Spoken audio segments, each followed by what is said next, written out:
Mr. Witness, bukod sa OVP at saka DepEd, we're talking about confidential funds, meron pa ba ibang ahensya ng pamahalaan na inaudit nyo ang kanilang confidential funds?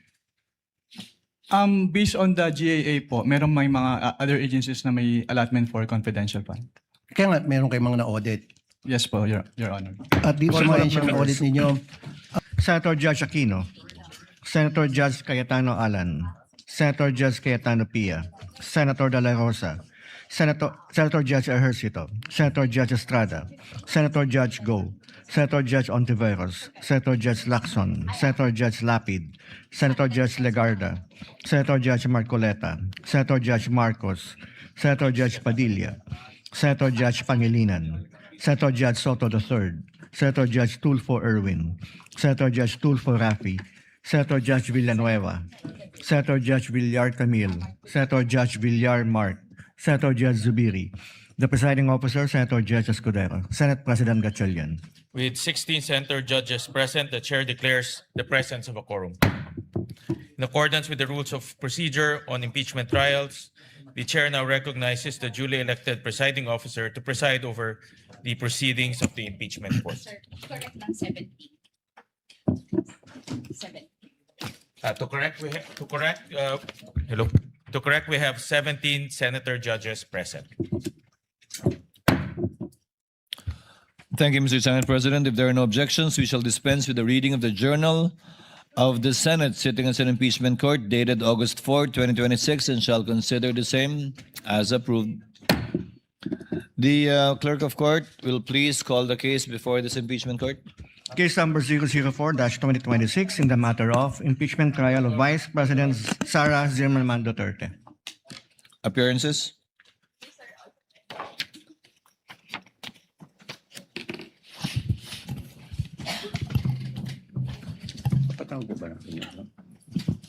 Same appearance for the prosecution, Your Honor. For the respondent? Same appearance for the respondent accused. Good morning, Your Honors.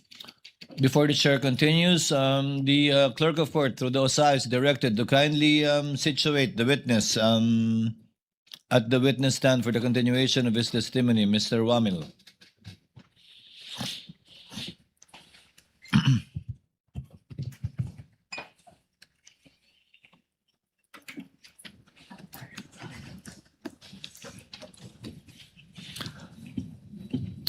Mr. Wamil, I would like to remind you that you will be continuing with your testimony under the same oath that was administered to you the other day. Do you understand that, sir? Yes, sir.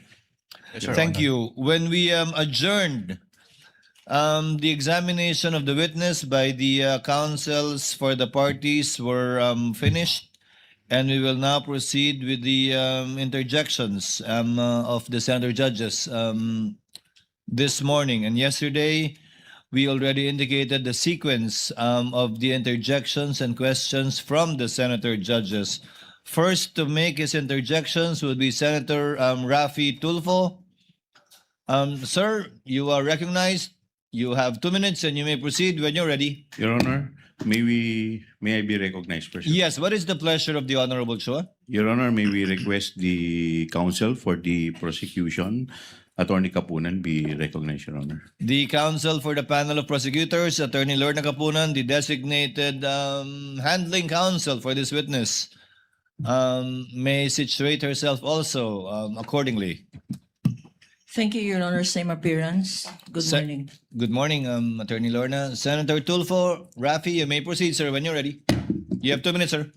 wag muna, Mr. Presiding Officer, point of order lamang muna to. Yes, what is your point of order, Honorable Tulfo? Kasi kahapon, nabanggit na si Attorney Pua, magaling na abogado siya, ay pumunta sa COA, tama, para makipag-usap tungkol dun sa sinasabing audit query. Now, hindi po pa conflict of interest yun para siya ay mag-represent dito ngayon sa natin, pinag-uusapang confidential funds when in fact, siya mismo pumunta doon sa COA office para makipag-usap sa kanila. What do you think, Mr. Presiding Officer? The respondent in this case, Senator Judge Tulfo, is the Honorable Vice President Sara Zimmerman Duterte. Attorney Poa, although he served under the office of the Vice President, I believe, and even under DepEd, is not a named respondent to this case, and in fact is one of the lawyers, as you can see, of the respondent. There is no, I believe there is no conflict with respect to that, given that he is not the one in trial in this case. Okay, I rest my case, Mr. Presiding Officer. Ngayon, pwede nang Pwede nang simulan ni Anika. yung oras. Yes. Mr. Witness, bukod sa OVP at saka DepEd, we're talking about confidential funds, meron pa ba ibang ahensya ng pamahalaan na inaudit nyo ang kanilang confidential funds? Based on the GAA po, meron may mga other agencies na may allotment for confidential fund. Kaya nga, meron kayong mga na-audit. Yes po, Your Honor. At dito sa mga ahensyang na-audit ninyo, magkapareho bang utilization nila ng confidential funds sa OBP, DepEd under BP Sara and those agencies na inaudit nyo? Yung utilization naman po ng confidential fund ay separate and distinct for every agency since yung kanilang utilization ay based on their mandate or operations. Okay. Sila ba'y gumamit ng mga aliases, gumamit ng mga pangalan chichirya, etc.? Yan Para po sa ay kanilang mga informants? yan po ay hindi ko na ang alam ko po ay hindi ko po ma-determine based on the documents submitted since hindi naman po naka-indicate dun sa kanilang submission na yung mga pangalan na nandun ay aliases or not. Okay. Noong April 2026, nag-issue kayo ng disallowance sa OBP and its officers para at the same time ipinasusoli nyo yung parte ng confidential funds. Can you repeat your question po, Your Honor? I think that was April of 2025. Nag-issue kayo ng, pinasusoli nyo ilang parte ng confidential funds ng OBP. I do not have personal knowledge na po about yan since wala na po ako sa ICFAO noong February 12, 2023 po. Okay. Anong reason ba't pinasusoli yung parte ng confidential funds na disallowed? What are the reasons? Wala po akong personal knowledge about dyan since hindi naman po ako yung nag-issue ng disallowance. Since nung na-issue po yung disallowance ay na-transfer na po ako to other agency of the COA. Okay. I think it was April 10, 2026. So wala na po kayo doon. Yes po, Your Honor. Okay. Sinabi kahapon ni Attorney Poa na binanggit niya ata yung COA circular ng 1992, if I'm not mistaken, na hindi dapat banggitin yung pangalan ng mga recipient dahil for reasons of security and national security. Security ng tao, ng recipients and national security. Would it compromise sa tingin po ninyo yung security ng informant kung hihingan nyo sila ng resibo patungkol doon sa mga gamot na natanggap nila mula sa confidential funds? Katulad nga po nung sinabi ko during my testimony, ang hiningi po namin ay yung proof ng pagbili when it comes to the official receipt and the sales invoice po. Correct. Alam ba, resibo, bumili ng maintenance or antibiotics, yung ganong klaseng resibo dapat iba ang hinihingi nyo. Yes po, Your Honor. Pero ang sinasabi nila, yun daw ay magdi-jeopardize ng magkakaroon ng problema sa national security. Actually, yung minention po nila na circular which is yung 1999 pa is already repealed na. Repeal na. Opo. Pero just the same, sa tingin niyo ba yung pagbibili ng chichirya o dili kaya pagbili ng shampoo o suka sa sari-sari store, would that jeopardize the national security kapag yan ay binulgar sa inyo, binigyan ka ng sibo? Hindi po. Thank you. Thank you, Senator Judge Rafi Tulfo. Next to make his interjections would be Senator Bam Aquino. You are recognized, sir. You may proceed when you're ready. You have 2 minutes. Maraming salamat, Mr. Presiding Officer. Attorney, good morning. Good morning po, Senator.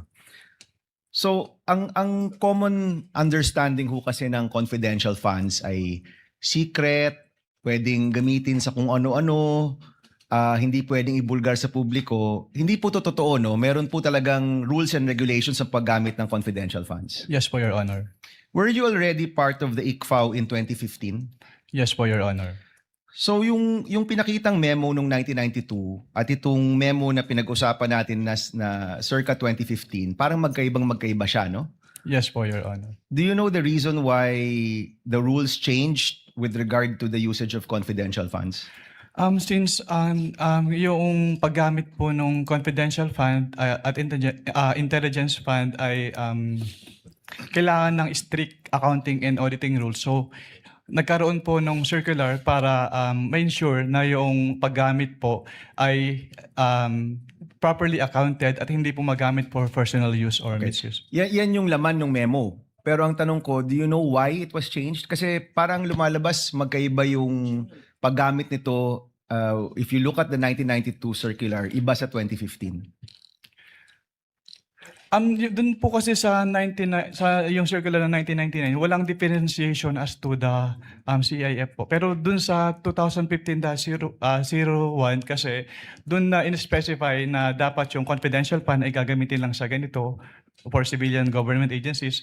Yung intelligence fund ay gagamitin lang ng uniform and military personnel as well as yung mga intelligence practitioners. Kumbaga, nilinaw nung 2015 circular yung paggamit at pag-liquidate. Yes po, Your Honor. And is there a new circular after 2015 or ito pa rin yung ginagamit ninyo? Yan pa rin po yung ginagamit, Your Honor. Okay, second question. Anong pinagkaiba ng AR sa OR? Ang OR po kasi, ini-issue po siya ng mga pinagbilhan na BIR registered. So, yung AR naman po, yun yung ginagamit ng agency para proof na binigay nila yung payment or payment dun sa tao na naka-receive noong payment. And it seems na mas katanggap-tanggap sa inyo yung OR kesa AR. Is that correct? Depende po yan, Your Honor. Kapag purchases po kasi, kailangan po talagang OR yung ibigay sa amin kasi doon po namin tinitignan kung yung kung nag-purchase po talaga sila. Kasi official receipt, acknowledgement receipt, sabihin ng tao, pareho namang resibo, parehong receipt. Ano pinagkaiba niya? Yung acknowledgement receipt po kasi, ina-acknowledge doon nung recipient ng payment na natanggap niya yung payment. Pero yung OR po kasi, parang yun yung proof na nag-purchase si agency doon sa pinagbilhan nung item. Nung item. So pwede mong matrace. Kung OR, pwede niyong matrace. Yes po, Your Honor. Kung AR, pwede niyo po ba itong matrace o hindi na? Pag AR po kasi, kung ano lang po talaga yun nandun sa face nung document, yun lang po yung basis namin since document-based po yung audit namin. Pag AR po kasi, makikita lang po doon kung saan binili. Okay, yun lang yung information. Tsaka kung sinong tumanggap. Opo, yung pinagbilan po. Okay, dito naman sa tumatanggap, no, allowed ba yung code names? Allowed ba yung alias sa inyo? Based on the provision of the joint circular, it is neither allowed nor prohibited po since silent po yung joint circular as to that. Is that as of 2015 or even in previous liquidation of confidential funds? So, wala. Based on my recollection po, even yung dating circulars po, buhat nung nag-assume po ako sa ICFA, wala naman pong provision as to the use of aliases. So bawal ang paggamit ng alias. The circular is silent po. Okay. Para sa inyo, kung alias, yung paggamit ng alias ay bawal, so hindi importante kung may ibang tao ito, totoong tao ba to, basta yung pangalan na binigay sa inyo, ang expectation nyo, totoong tao yan. Based on that, kasi ang katulad nga po ng sinabi ko, document-based po kami, so wala po kaming way to determine if this is an alias or not po. Oh, but in general, ang tinatanggap yung dokumento, dapat totoong tao. Yes po, Your Honor. Okay, next. Did you have any, napag-usapan nyo kahapon yung dealings nyo with OVP nung lumabas na or malapit nang lumabas yung AOM? Previous to that, meron ka bang dealings with OVP? Wala na po, Your Honor. So walang kumausap sa inyo, walang nagtanong kung paano to dapat i-liquidate apart from the meeting which included Attorney Poa? Wala na po akong maalala, Your Honor. Okay. Last question lang, Mr. Presiding Officer. Please wind up. Yung notice, yung AOM, ibig sabihin yan, may chance pa kayong i-correct, di ba? Yes po, Your Honor. Pag notice of disallowance na, may chance pa ba yung i-correct o naniningil na? Actually, the moment that we issue notice of disallowance, ni-require na po yung accountable officers to restitute po yung amount And to involved. your knowledge, is there a notice of disallowance for the OVP and DepEd funds? Wala po akong personal knowledge, pero nakita ko po sa news po, so I was made aware na may end na po yung OVP 2022. So may notice of disallowance na ang OVP for the 500 million pesos. For 125 million pesos po for the fourth quarter of 2022. So sinisingil na yan kay Vice President Duterte. Yes po, Your Honor. Okay, thank you, Mr. President. Thank you, Senator Judge Aquino. Next to make his interjections is Senator Judge Pangilinan. You're recognized, sir. You may proceed when you're ready.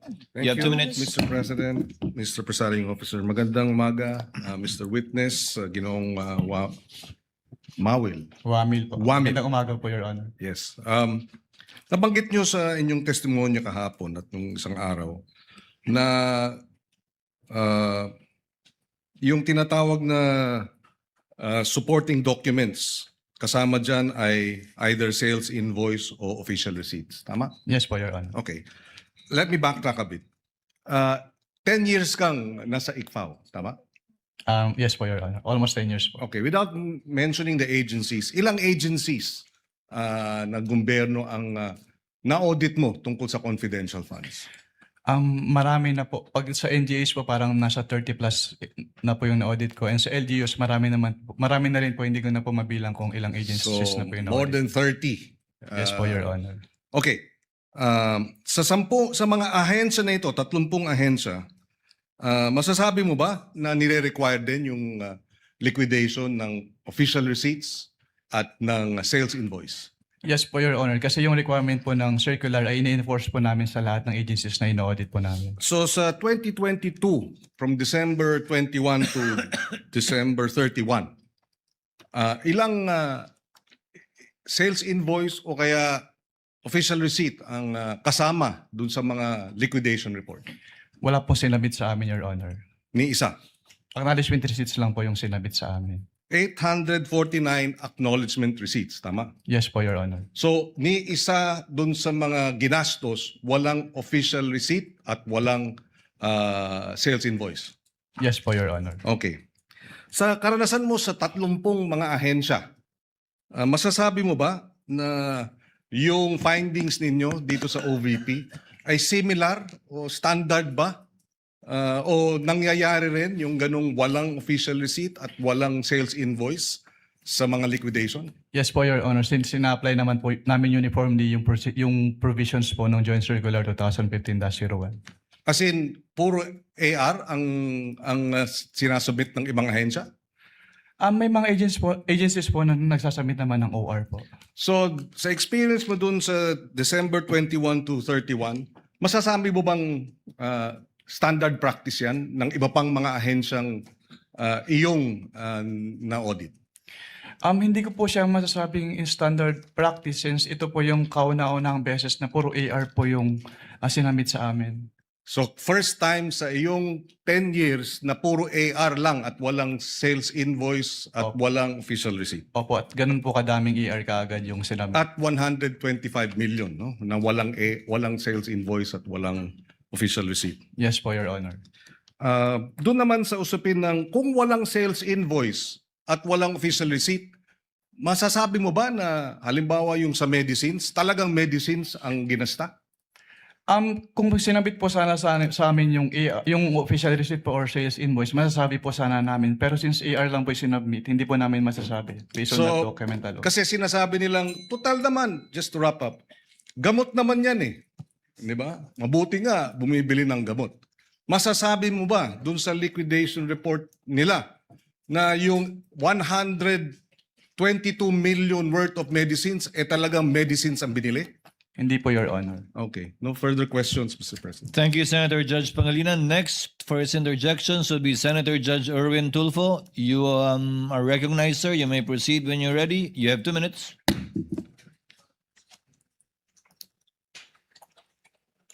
Thank you, Mr. Presiding Officer.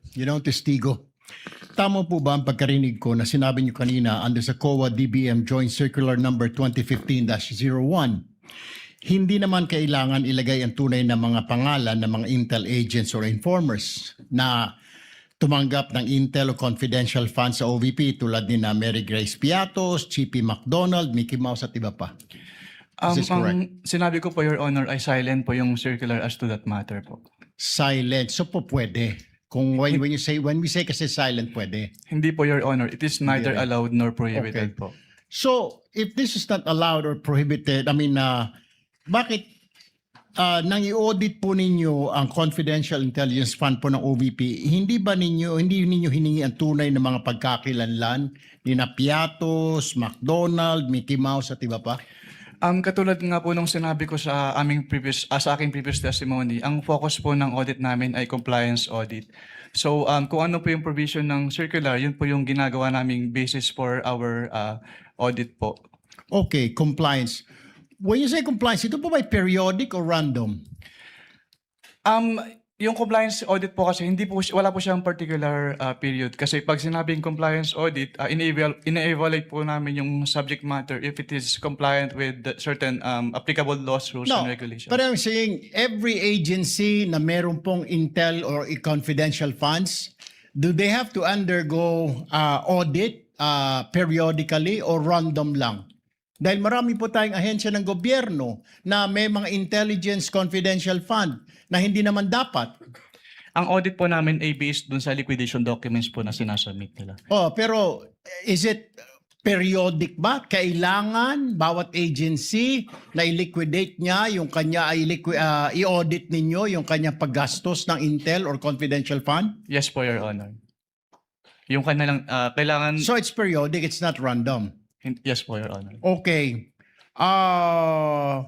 Kung kaduda-duda na po ang disbursement ng OVP, obvious naman, sabi niyo po, di po ba, yung mga medicines, mga pangalan ng tao, bakit hindi po ninyo pa sinampahan ang kaso sa ombudsman ng OVP? Under our rules po, Your Honor, pwede lang namin siyang i-refer to the Office of the Ombudsman kapag nagkaroon ng final order at hindi po kinumply ni OVP yung order po. Bakit? Nasaan na po ba yung order ngayon? Ano na po ang status? Itong mga findings nyo, 2023, 2024 pa ito, 2026 na po tayo ngayon. Wala po akong personal knowledge about the status po since hindi na po ako connected sa ICFAO. Okay, so dahil hindi ka na connected sa ICFAO, so wala ka ng pakialam kung ano na nangyari sa kaso na hinawakan mo. Is this Hindi correct? naman po sa wala akong pakialam, pero yung mga ganyang bagay po kasi ay confidential na hindi naman ina-announce sa buong COA po.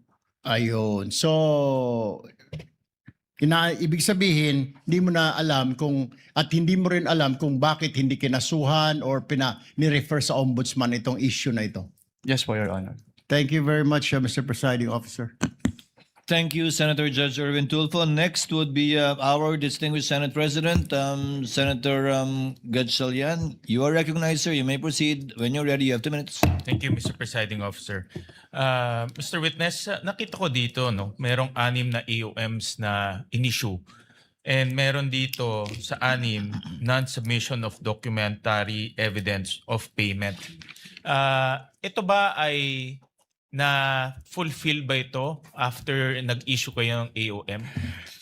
Based on sa mga na-issue ko po, since ang na-issue ko lang po na AOMs ay for the fourth quarter of 2022, first to second quarter of 2022 of the OBP, and first to second quarter 2022 of the OBP.